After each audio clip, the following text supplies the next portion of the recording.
بسم الله الرحمن الرحيم. الحمد لله رب العالمين، والصلاة والسلام على رسوله محمد وآله وأصحابه أجمعین. اما بعد، جب دنیا پر گمراہی کے بادل چھا گئے، توحید کی روشنی شرک کے تپڑوں سے بجھ گئی، وحدانیت کے پرچم کے بجائے تسلیت کا علم لہرانے لگا، ایک دین اور دین ایک ہو گئے. خدا بزرگ و برتر کے گھر میں 360 بتوں نے جگہ بنا لی. توحید کی جھلک جاتی رہی، وحدانیت کا رنگ اتر گیا، وحدت کی روشنی پر شرک کی ظلمت غالب ہو گئی، امن و امان کی جگہ فتنہ و فساد نے لے لی.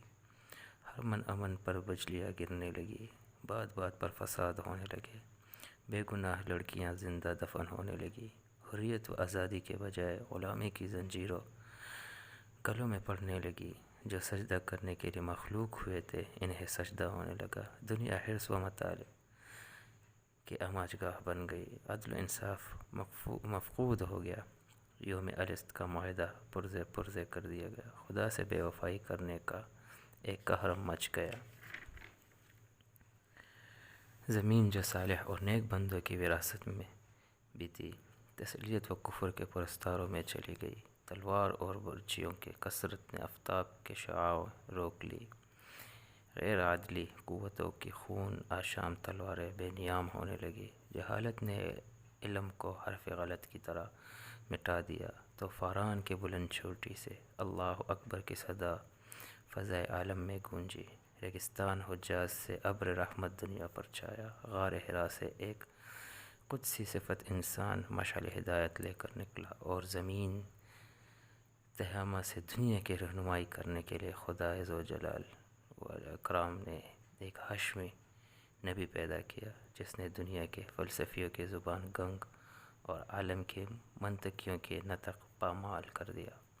حضرت سیدنا ابراہیم خلیل اللہ علیہ السلام کی دعا ارض مکہ سے مجسم جابت بن کر، اور حضرت سیدنا عیسیٰ روح اللہ علیہ السلام کی بشارت بیت الحرم سے رحمت للعالمین ہو کر اقصائے عالم کے لیے نکلی، اور چار دانگ عالم میں پھیل گئی. ایک کامل شخص، ایک حکیم، ایک مقنن، ایک معید من اللہ، ایک دانشمند فلسفی اور ایک اول العظم پیغمبر دنیا کے سامنے آیا. قوم کو آواز دی، جمع کیا اور ہدایت کی طرف بلا کر اس میں روحانی زندگی بھر دی. عرب کے بت پرستوں کو حضرت ابراہیم خلیل اللہ علیہ السلام کی دعوت کا سبق یاد دلایا. کور باطن یہودیوں کو حضرت موسیٰ کلیم اللہ علیہ السلام کی وہ روشنی جو آپ نے کوہ طور پر دیکھی تھی دکھلائی. مردہ دل نصرانیوں کو حضرت عیسیٰ روح اللہ علیہ السلام کی طرح زندہ دل کر دیا. ان کے قلوب میں جو دراصل مردہ ہو گئے تھے، اثر نو جان ڈال دی. حضرت سیدنا ابراہیم علیہ السلام کو تعلیم کو زندہ کیا. لات و منات کے پوجنے والوں اور حبل و عزا کے آگے سر جھکانے والوں کو خدا کی راہ دکھائی، اور کفر و شرک کی تاریکی سے نکال کر ان کے دلوں کو نور ایمان سے منور کر دیا. وحشیوں میں تہذیب پھیل گئی. کافر مومن، بت پرست بت شکن، جاہل عالم اور بیوقوف حکیم بن گئے. سرکشی و خودسری کے خیالات دماغ سے نکل گئے.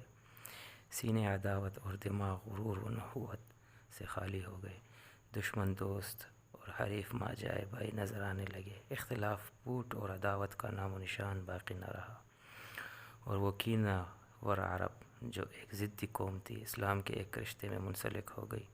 عبداللہ کے یتیم فرزند کی آواز اسرافیل کی سور کی طرح، اور عبدالمطلب کی لاوارث بچے کی صدا روح القدس کی آواز کے مانند جہاں جہاں پہنچی مردوں کو زندہ کر دیا.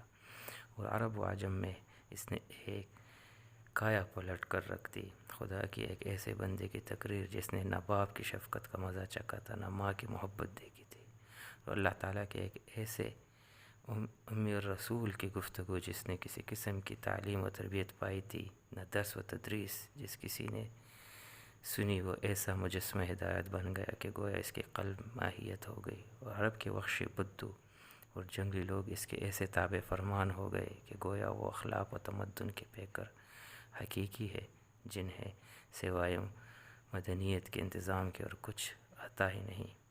وہ مسلح اعظم، وہ مجسم رشد و ہدایت، اور وہ دنیا کا حقیقی رہبر ایک عرصہ تک قوم کو ضلالت کے گڑھے سے نکال کر نجات کے کنارے پر لاتا رہا، اور گمراہی کے خندق سے ہدایت کی بلندی پر چڑھاتا رہا. آخر ہجرت کی 11ویں سال جب وہ اپنا پیغام ساری دنیا کو پہنچا چکا اور اس قوم کے افراد خود ایک مستقل حکیم فلسفی اور دانا خدا شناس اور خدا ترس ہو گئے، حقیقت و معرفت کی باتیں کرنے لگے اور اس قابل بن گئے کہ دنیا کے ریفارمروں میں کو سبق دینے لگے، تو اس نے اپنے وہ شعاع اپنے مخلص جانشین و خلفاء اور نائبوں کے ہاتھ میں دے دی اور ایک سیاست، مدنی اقتصاد کا فلسفہ اور مذہب کی کتاب جو بنظر مضامین اور بلحاظ عبارت اپنے نظیر آپ دین کے سپرد کی اور خود اپنے معبود کعبہ کے رب و عالم کے پروردگار کے پاس چلا گیا، انہیں ہدایت کر دی کہ میرے طریقہ سنت اور راستے پر چلتے رہے اور میرا پیغام جو میں خدا تعالیٰ کے یہاں سے آپ نے ساتھ لایا تھا کہ دنیا کے ہر چھوٹے بڑے و ادنا و اعلیٰ اور صغیر و کبیر کے پاس پہنچا دے، صلی اللہ علیہ وسلم۔ صحابہ رضوان اللہ تعالیٰ علیہم اجمعین اور مخلص ساتھیوں نے اپنے آقا مولا صلی اللہ علیہ وسلم کا طریقہ اختیار کیا، رشد و ہدایت کا عالم لے کر اٹھے اور ساری دنیا پر چھا گئے۔ توحید کی حکومت کا پرچم قیصر کے قصر اور قصرا کے ایوانوں پر اڑنے لگا، کارتج کے کنڈروں، ایشیا کے میدانوں، یورپ کے پہاڑوں، سندھ کے ساحلوں، افریقہ کے ریگستانوں اور ہمالیہ کے دشت و جبل میں اللہ اکبر کی صدا گونجنے لگی۔ بجر ظلمات کی لہریں مست ہو گئی، آواز فتح سے دیوار چین ہلنے لگا، بحر اقیانوس کی روانی منجمد ہو گئی اور ان کی حیرت انگیز کوشش جہاد فی سبیل اللہ اور تعجب خیز کامرانیوں سے خدا کے نام کے منادی جنگل، دریا، پہاڑ، ویرانہ آبادی، غار اور بلند چوٹیوں میں پہنچ گئی۔ بتخانوں سے صدائے توحید آنے لگی، گرجاؤں سے ہو حق کی آواز بلند ہوئی، آتش قدوں میں خدا کے کلام کی روشنی ہونے لگی، شرک و بت پرستی کی تاریکی دنیا سے دور ہو گئی، تسلیت کا طلسم ٹوٹ گیا، بت خانے ویران ہو گئے اور ایک بے چھوں و بے چگوں، بے شب بے نمو خدا کی پرستش ہر جگہ ہونے لگی۔ خدا کے وعدے کی تلوار اور محمد صلی اللہ علیہ وسلم کی بشارت کے نیزے کو لے کر عرب کے چند بادی نشین اور مٹھی بھر انسان اٹھے اور روم و فارس کے دفتر الٹ کر رکھ دیے۔ اسلام کے خادم حضرت محمد صلی اللہ علیہ وسلم کے نام لیوا آگے بڑھے، جو قوی سے قوی، زوردار سے زوردار سلطنت ان سے ٹکرائی، پاش پاش ہو گئی۔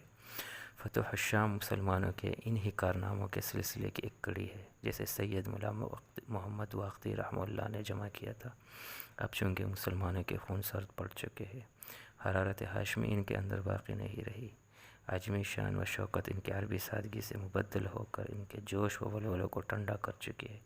خدا کے وہ بندے جو توحید کا علم ہاتھ میں لے کر بحر ظلمات میں گھوڑے دوڑاتے تھے، اب ہاتھ پر ہاتھ رکھ کر بیٹھ گئے ہیں۔ وہ جماعت جس نے ہندوستان کے مندروں، افریقہ کے صحراؤں میں خدائے قہار کے گیت گائے تھے، اب گنگ ہو کر رہ گئی ہے۔ وہ عالم برداران توحید جو کیسر و قصرا کی سلطنت کے فاتح تھے، آج عیش و عشرت کے گرم جوشیوں میں مبتلا ہے۔